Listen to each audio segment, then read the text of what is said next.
Ladies and gentlemen, friends, it's official. Israel is criminal. We are criminal.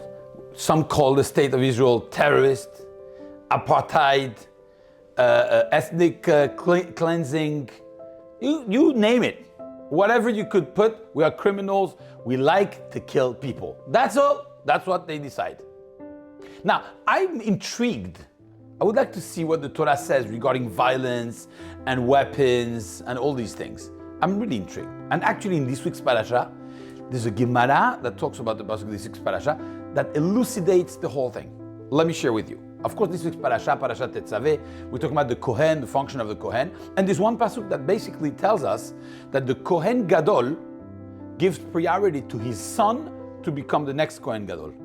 How is that? The pasuk tells us, Shiv'at yamim ilbeshem ha-Kohen tachtav mibanav. So basically the clothes of the Kohen Gadol, when he retires, are going to the son to wear for 7 days, and he's basically taking the position of his father. There's a Gemara in Masechet Yoma. The Gemara says the following, Tanya, Yachol yehe beno shel mashuach milchama mishamesh tachtav. Is it the same for other Kohanic positions in the Beit HaMikdash? You know that there's the Kohen Gadol, the high priest, what we call the high priest, and then you have Kohanim Hedyot, the simple Kohanim who do the Avodah in the Beit HaMikdash. Now you have very specific Kohanim who are not as popular as these two categories. One of them is called the Kohen Mashuach Milchama. Kohen Mashuach Milchama is a Kohen whose job was basically to be a spiritual guide, a spiritual inspiration for the people who would go to Milchama, for the soldiers who would go to war. That was his job. So the Gemara asks, is this inheritance of the position that we know about the Kohen Gadol going to the son, of course if he is fit for the job, going first to the son as a priority, is that also applicable for the Kohen Mashuach Milchama, for that specific Kohen? Kederech shebeno shel Kohen Gadol mishamesh tachtav. The same way the son of the Kohen Gadol is going to become the Kohen Gadol. Is it the same thing with the son of the Kohen Mashuach Milchama who becomes Kohen Mashuach Milchama? Talmud Lomar, El Ohel Moed. The pasuk tells you in the Ohel Moed, inside the Mishkan, Mishira'ui lavo El Ohel Moed. Meaning we're only talking about the Kohen Gadol, giving his position to his son. But the Kohen Mashuach Milchama doesn't go to his son. Now, it's interesting because that halacha of the Kohen Gadol expounds to other areas also. We know that there's a halacha actually that Rabbi of a Kehillah, the son has priority over other candidates to take over his father's position. Meaning if you have the son and you have somebody else of same caliber, the son has priority.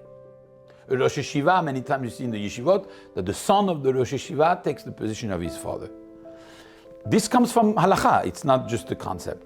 But the Kohen Mashuach Milchama, no. Why not? I saw an answer, Rabotai, that I think is very, very important. Whenever you talk about the continuity, about taking it from the father to the son in inheritance, is a pride. It's something important. It's something that you want to say, oh, he was Kohen Gadol, his son also is Kohen Gadol, he was the rabbi, his son took his position. It's something that takes pride. And because there is pride, therefore, we talk about it and we give the position to the next one. There's nothing of pride when it comes to Milchama. We don't say, oh, this guy was the Kohen Mashuach Milchama, his son is going to take the position, look how important. No, because it's not an important position. It's not something that we glorify. It's not something that we say, oh, he was involved in war. He was a general, his son took his position. No. You know why? Because we don't like it. And I'll bring you a halachic proof. There's a question in the Gemara, in Masechet Shabbat, and also Shulchan Aruch in Siman Shin Aleph brings halacha lema'aseh the following. Let's say I'm wearing a tie on Shabbat. Can I wear a tie on Shabbat? Yeah, why not? Well, I'm carrying the tie, technically speaking. It's on my neck, I'm carrying it. It says the Gemara, no, it's not a problem because it's called tachshit. It means that it embellishes the body. Anything that embellishes the body is derech malbush. Okay. So there's a Mishnah in Masechet Shabbat. The Mishnah in Masechet Shabbat, Daf Samech Gimel, the Mishnah asks, is it a tachshit? Is it a decoration? Is it an embellishment for somebody to carry a sword? Today would be the equivalent of a gun, or some people have beautiful guns. They pay a lot of money for their guns, or for their M16s. It's a very expensive weapons. Is that allowed to carry on Shabbat as an embellishment, decoration? You wear a watch, it's fine. Can I wear a weapon? So the first opinion says yes. Rabbi Eliezer says yes. The Chachamim say absolutely not, because gnai hulo. It's not actually a decoration, it's not something that embellishes, but it's a gnai, it's an embarrassment. That's what we call it. It's an embarrassment for somebody to be carrying a weapon. You only could do it if there's a necessity. Well, there's no necessity, even if it's a Tuesday, put it away. It's codified in Shulchan Aruch. Asur to go with a gun in the street. Unless pikuach nefesh, I'm not talking about this. But to say this is an embellishment, some people find it cool to have a gun on them. Guess what? In halakha, it's not cool to have a gun.